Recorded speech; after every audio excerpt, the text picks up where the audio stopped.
Hello there and welcome along.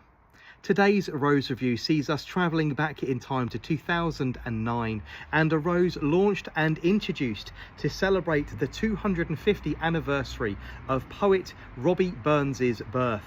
This particular rose is named Tam o' Shanter and is named after one of his very famous poem characters.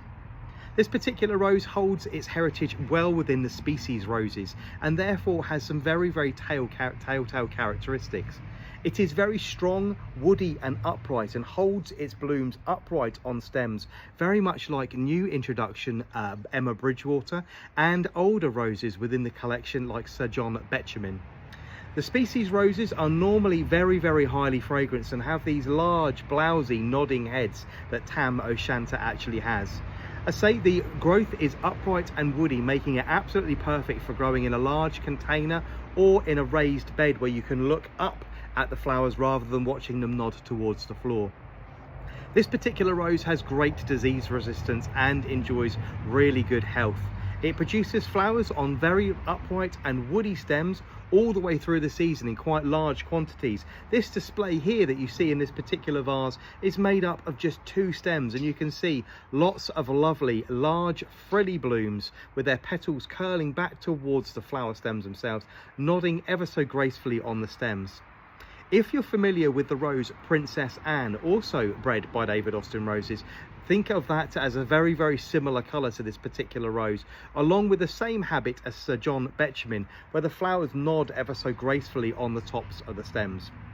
So, launched and introduced in 2009, it's a really very disease resistant and healthy shrub, producing a plant around 4 feet by 4 feet. So if you do grow it in a container, you do need to make sure that container is large enough. The buds have this wonderful telltale flick off the top, that spiral growth opening to really deep cerise pink, tightly packed buds, which are really very attractive. Each then opens to a large nodding head, something in the region of around 3.5 to 4 inches across. You can see they nod really gracefully on the stems. They're very heavy. They're packed full of petals and have a really lovely yellow tinge to the back of the petals. Actually contained within the flower is a really nice violet purple hue, and as the flower fades and slowly dies and the petals fall, it takes on a really wonderful silver grey hue.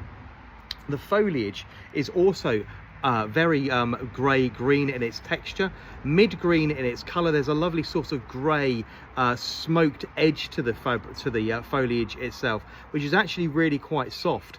The stems, I say, are strong, upright and woody, and more than capable of bearing the flower's weight, even when, say, there's maybe 4 or 5 coming on this particular stem. Being a species rose, it does have quite a few thorns. You can see they are quite large, triangular in shape. If you want to cut this rose to bring into the house, you will need to knock those off before you bring those in and handle them. It does actually cut remarkably well and display itself really nicely in a vase, as you can see in the milk bottle just here. Fragrance wise, I'm going to be rating this one as a 3-star fragrance rating out of 10. The fragrance is quite light, but it's very soft, it's clean and floral. It have a wonderful summer fruity edge to it. But as a 3-star fragrance rating for myself, this is Tam o' Shanter from David Austin Roses, a really nice rose related to the species roses, so it's very tough, great disease resistance, and will free flower all the way through the season from the very beginning of June all the way through to the end of August and into September.